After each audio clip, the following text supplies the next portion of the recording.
can start recording. Fantastic. Okay, so good evening once again, everyone, and welcome to another scintillating session of the Kaizen group, right? Our book review. Last week I'll just do a run through. Last week we had a very tight and very compelling game night following all of the various reviews that we've done on James Clear's Atomic Habits. Okay, yes. And then we saw Agbada Antai, Selflessness, and Ola cut away some of our prizes. And even before then, right, we had sessions from this same book where we had Hilda and Kazim do justice to a couple of other topics. But today we will be having Damilola Ogunleye, and we'll be reviewing the chapter 6 of Atomic Habits. Like we all know, we are reading. It's called Motivation is Overrated, Environment Often Matters More. And honestly, I'm looking forward to it because when I read it, I had to reread some parts again and I had to asterisk and star and underline as much as possible because I knew that I was definitely going to come back to some parts of this book. So I'm super excited to be here. I'm buzzing to hear what Dami has to say, and I'm buzzing to also hear inputs from everyone on the call because this part is definitely going. I don't know if somebody's unmuted. Unmute if somebody seems to be unmuted. Okay, I think the noise is coming from Dami's background. Okay, so without further ado, I'll just let Damilola, give us a masterclass or a review for this particular chapter. And I would also be looking at feedback or contributions from every other member or every other team guys in this group. So Dami, over to you, and thank you so much for agreeing to review this week. So thanks, and take it away. I see your face now. We're talking. All right. Yeah, good evening, everyone. It's nice to be here. Thank you, Moses. Yeah, apologies, might be any background noises from my baby, but just to give everyone heads up. Yeah, thank you very much. So, I would begin this book or this review today with, Moses has also highlighted the title to say that motivation is overrated. Motivation is overrated. Environment often matters.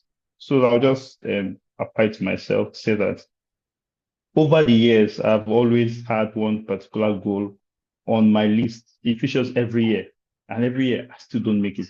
I still don't hit target. So I can share one of them is to read at least 15 books in a year. And at the beginning of the year, there is sudden burst of energy. I start reading. I go to different bookstores online. I buy them. I start reading. Read one, read two, or read half at one place. Read the second one here. This one is calling my name here. I just keep here and there, just when we get to March, then I stop reading any of the books. Then we get to December, and I've read maybe two or one and a half. And it happens every year. Even this year is happening. And at the end of the year, we just ask, how come you just don't get to meet goals? And it transcends beyond just reading the book. Some might be quite personal, but you all could relate to you having a goal every year and you still don't get to meet it. And every time I just try to find the root cause, see why can't I just meet this a very simple thing? Is it that I don't have, at least I bought the books? I said put your money where your mouth is. I put my money there, I bought the books. So I put my money. So apparently it's not commitment from my part. It's not even motivation because I was motivated enough to put my money there. But there and there I still do not hit this target. And one of the things that this book or this chapter helped me to see today is that, or before today, just then sharing today, is that it's not motivation, perhaps just my environment.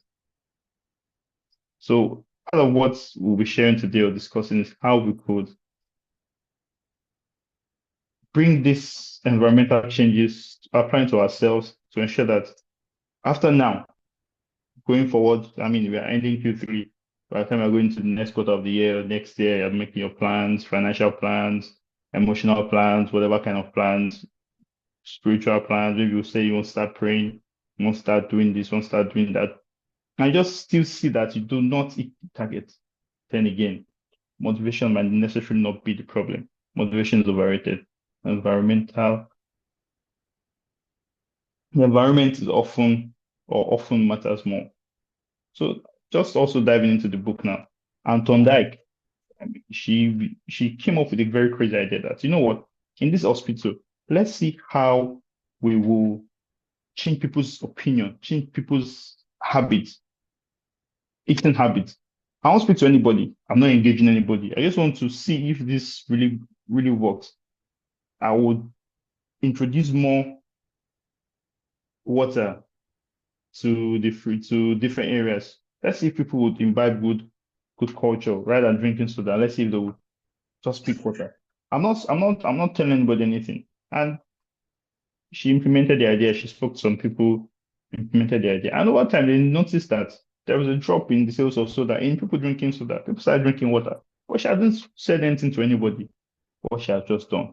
She had modified the environment to influence people's choices. I'll bring it home. I mean, because maybe Anton Dyke is in the US, is in the Western climate. I mean, there are things that are different. I'll bring it home to our own part of the world. I mean, we see people imbibing the culture of fitness, gym. Now we see high fitness just comes. And in my area, high fitness just came around. They slammed one big signage, fitness. Then if you go to the left, it's another one max to fitness. By the time you go 3 miles or 3 meters away from there, 50 meters, 30 meters, you still find smaller gyms around. And everybody just puts into your face, you know what? Fitness is the key. Environment is dictating to you one way or the other that you need to. I mean, you see how then I'm just trying to highlight some of these things that environment matters. So one of the key things that Anthony Dyck has shown to us is that to make any impact in life or to make any change to our habits, one person that's required is to make a choice. You have to make the choice to want to make the change. Just the way she had an idea to want to make a change. You have to make the choice. You have to design or plan how you would implement your choice. Then you have to work at it. I mean, you can keep those three items, just pen it down and just keep it somewhere because it's very important. You want to make a change, you want to change your habits, you have to make the choice, you have to plan at it, and you have to do the work. I mean, you have been doing all this all the time, you've heard this thing too many times. Then in this context now, I'm speaking to the environment. So rather than just making the choice to I want to read, I'm making choice to where the books are kept. I mean, I'm keeping the books in my wardrobe. I'm making the choice to how do I want to start keeping the books? I want to put in my living room. Do I want to just put them on my center table? So you're making the choice. You're planning. You're designing. Maybe you have to construct a bookshelf in the living room. Say, okay, this is where to be. Put it in the open. Yeah, I'll sit every day. And I will just then you're doing the work. And so just thank you, Moses, for putting down the group. So the next part will be comparing what motivation is versus the environment. I mean, which is the entire concept of this chapter. Seeing what motivation is, seeing what the environment is. I mean, you all know what motivation is, so I might not speak so much into what motivation is, but I'll just be going a little down into the environment, into the environment, the environment, the environment. I just get to the environment so that by the time we are done with this review today, one thing keeps resonating with your mind: environment, environment, environment. So I also try to tell another story, environmental story now. And so part of the things that this book also had highlighted, I'll just make it very, I won't explain the book entirely. This is a review, so explanations is that you also have gone through the book. So I just picking out cogent points from the book. One of the things that this is that one of the ways we communicate with, or the ways we communicate our environment are sensory organs, our sight, seeing, taste, smell, touch. I mean, our five sense organs. That's how we communicate with the environment. and that's our PQs. And one of the biggest Q that we have with our environment is vision. And science has proved that we had about 11,000 neurons, 10 million of those speaks to or just works for the site. Then the remaining 1 million, every other person is sharing it. Just say that's out just to emphasize the power of sight. Power of sight. So when we engage in our environment, our sight really matters. So just also put it that engaging our environment or our site really matters. So how whatever plan you're making, you made your choice, now you're planning. In your plans, you have to also input sites, sites, where you're seeing things, where you're seeing, how you are doing, where you're seeing sites. Also just keep that down. Part of the definitions that the book has to for us in terms of environment says environment is the invincible hands that shape our behavior. Every habit is context dependent. Environment is the invincible hand that shapes human behavior. So one of the things that I thought about while reading the book was that when I was growing up, if my parents did not create a certain kind of environment for me, maybe I would have been this way or another way. I mean, just maybe if I had grown up in an uncontrolled environment, maybe perhaps I might have not taken my education serious. Maybe I would have been a drug addict. I mean, some of the things that keeps us definitely is the kind of environment that some people have kept for us, our family, our social environment, neighbors, school groups. We might not take note of these things, but looking at this book, seeing how environment works, I mean, you begin to see that truly, the environment has high level of inputs to who you are now and who you will be later. Now depends on how you're architecting your environment. Environment is the invincible hand that shapes human behavior. Some other people Lewin also went further to come up with a formula that says that behavior is a function of the environment and the person. Behavior is a function of the environment and the person. So I'll just also try to tell a story again with this particular formula. So imagine that a teetotaler means someone that doesn't take alcohol, comes in a place or a wedding where everybody's drinking alcohol, yeah, alcohol there. The environment is saying alcohol, but it's a teetotaler. He wouldn't take alcohol, just give me more, give me water. That's person within an environment that screams alcohol, but a non-teetotaler, I mean, takes alcohol in moderate. I'm not calling him a drunkard. Gets to that same environment. Oh, okay, I can have a shot. I can do this. You see the same environment, two different people, and interaction in the environment. Environment formula says behavior is a function of the environment and the person. So it's very important to know who you are in this architecting your planning and your design of your environment, to know who you are and how you are trying to also design your environment. So if you are saying maybe you're a smoker, you want trying to cut down your alcohol, you're trying to do this, you're trying to cut down on your screen time, you're trying to cut down your eating habits, don't take junk, or you have too much of biscuits here and there flying. So you know what, so I mean, I'm just trying to give you context on what your planning should be, what you're trying to know, how your action point should be.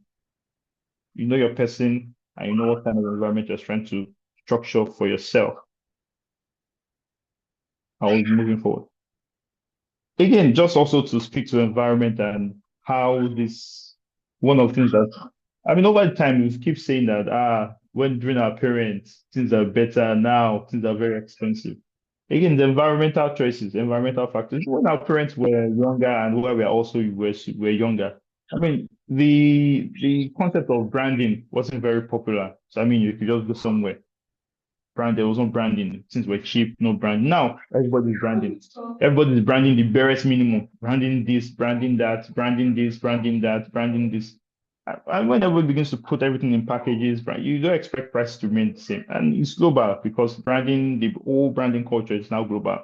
So you expect, I mean, that's part of the environment. I'm just also seeing just to bring real meat from fact that how environment also affects human behavior. Now we create an environment for brands, this and that, and now affected the is affecting our spending culture. More things are getting expensive. I just also just try to bring into that point that our environment also suggests impulsive buying. I mean, if you go to a store, um you see a book or you see a perfume, you see um, soda, you see alcohol, you see just trying to think of basic groceries that you get to in supermarket to buy. And I mean, you have a list of what is essential for you, but you see something like, but the money is killing you. But the money is killing you. Sorry, I'm speaking Yoruba, but I mean, just interpreting.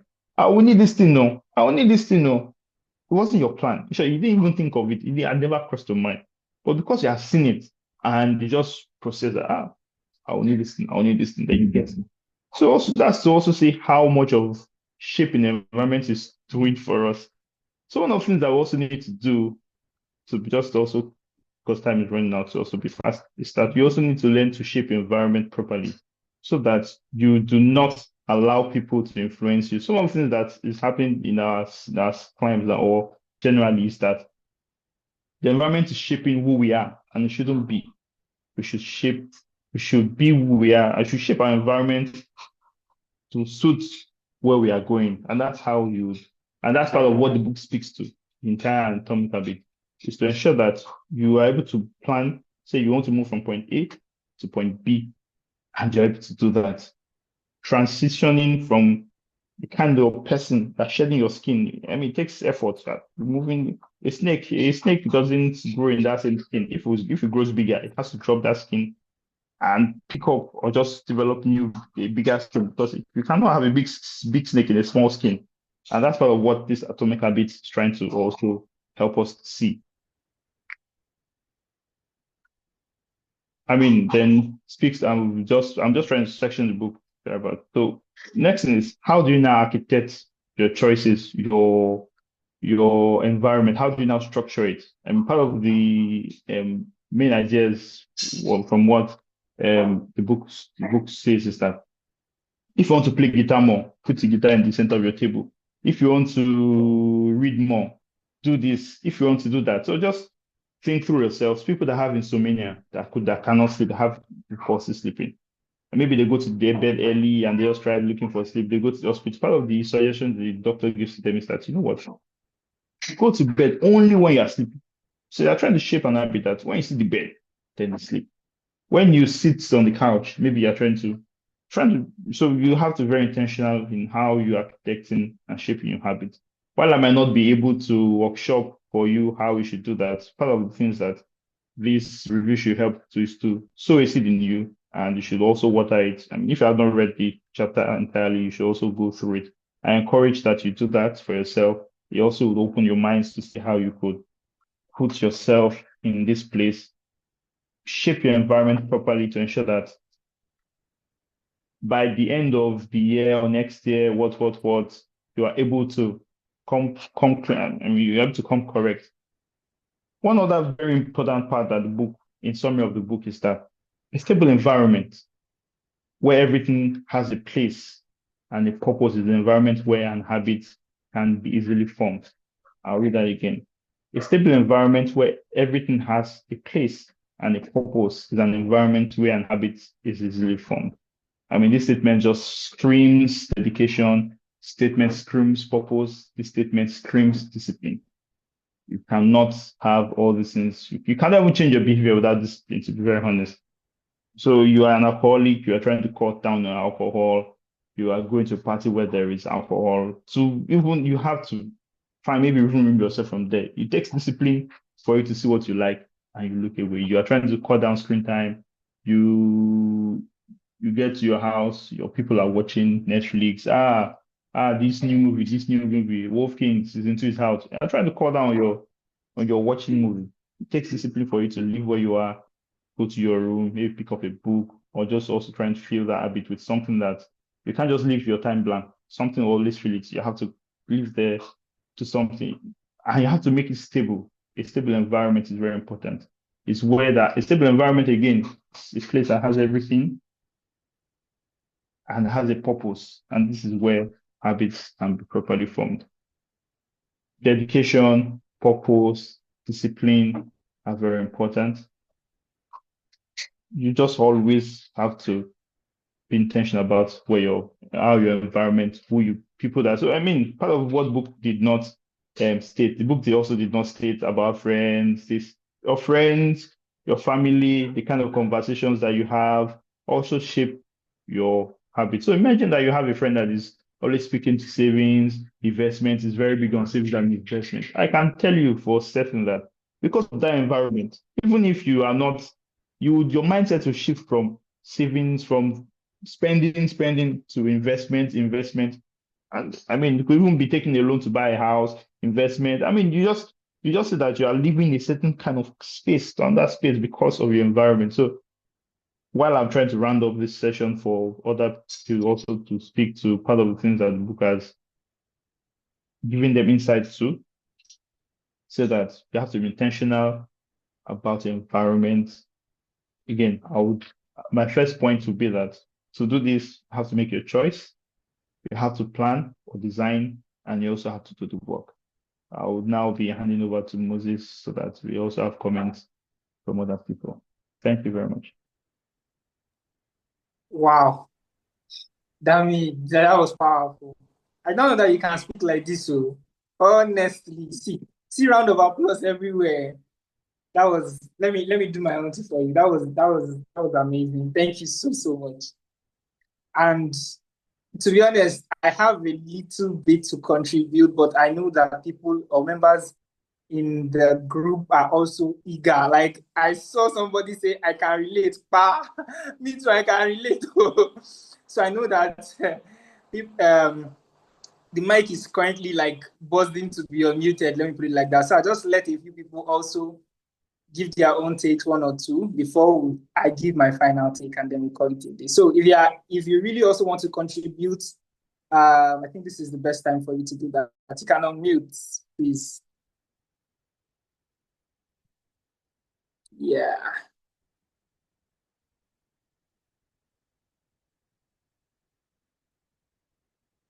If you okay, I'm not seeing anybody on mute at the moment, so I'll just give my own take before then. So I was really I'm referencing Kazim's points too. I was really also surprised that 10 million of our neurons are for sight. So there's no way you build a habit without planning what you see in part of it, as part of it. Because if 10 million out of 11 million of your neurons that contribute to your sensory perception of the environment is already attached to your sight, it means that the sight has a lot of influence on how you behave, what you see. I don't know if somebody wants to speak. What you see contributes a lot to how you behave. And that also sort of ties it down for me to say that. And I didn't know that I used to do this, but with the chapter of this book, I realized that I do. So, and this was something I started when Kaizen also started. And I want to say shout out to Kazim for helping me to start this. Every day when I get to the office, I pick out my book, whatever book that Kaizen is reviewing. And I know most people that know me in the office know it's always on my table, right? Even if I don't read any chapter of it for that day, I will shall leave it on that table. When it's close of business, I'll pack it in my laptop, go and put it in my drawer. When I come in the morning again, I'll take out the book, take out everything, put it on my table again. And to be fair, when I read this chapter, I began to realize that, oh, okay, that's why I now am able to catch up. So before, in previous books, I used to struggle to catch up. Like, okay, maybe the review will be ahead of me. I will try to. But I noticed that with that particular habit, I was really like catching up. Sometimes I'll be able to spend like 30 minutes before work starts to really catch up. Other times, but because that book is always on my table, somebody will stroll to my desk and say, this book is powerful. I say, yes, you're very, very right. We'll gist about it for like 2 more minutes. That reminds me that okay, I stopped somewhere and I need to continue. So that environment factor is a big, big factor and it contributes a lot. Sometimes even when you don't know. And that's why I even want to now start being conscious because a lot of the habits I have, I must have formed based on a certain environment that I was in, but I was not aware of. Because my environments are shaping you even when you don't know, right? And I'm starting to be aware that a lot of people have certain types of behavior, have certain types of habits that they are doing, but they don't know that certain environments have caused it. And then they need to change the environment, move to a new place, get a new relationship, move to a new, environment basically to change that. So I'll just say that I didn't know that the eyes was a big factor, and I didn't know that seeing things was like the major part of how we behave. And I'm starting to be very conscious of that now. So if I see you and I close my eyes, it means that something is definitely not right, because I don't want to see a behavior. So yeah. Thank you so much, Dami. That was powerful. That was honestly very powerful. So any more comments? We have like 1 more minute, so we can take one more comment. So thank you, Moses. Just to add to it, is to say that when I read about the 10 million and 11 million conversation around the census, honestly, I was really blown away to say that we honestly need to be deliberate about what we see. And in Islam, for instance, we are mandated to lower our gaze. The meaning of lowering our gaze now, before I appreciated it more, but now I appreciated it more because it's now telling us that what you see control a lot about what you do. So you see watching TV, a lot of us scrolling through our phone, we now need to now be careful about exposing ourselves to things that are dangerous to us, because it means that close to 90% of what we consume, meaning that 90%, anytime we consume, 90% of our senses will consume something we see more. So I just want to plead with all of us to be deliberate and also use this as a means of training our younger ones, our children, to let them know and also be careful about what we allow them watch. Thank you, Damilola. I don't know Damilola could talk like this. And I'm excited that we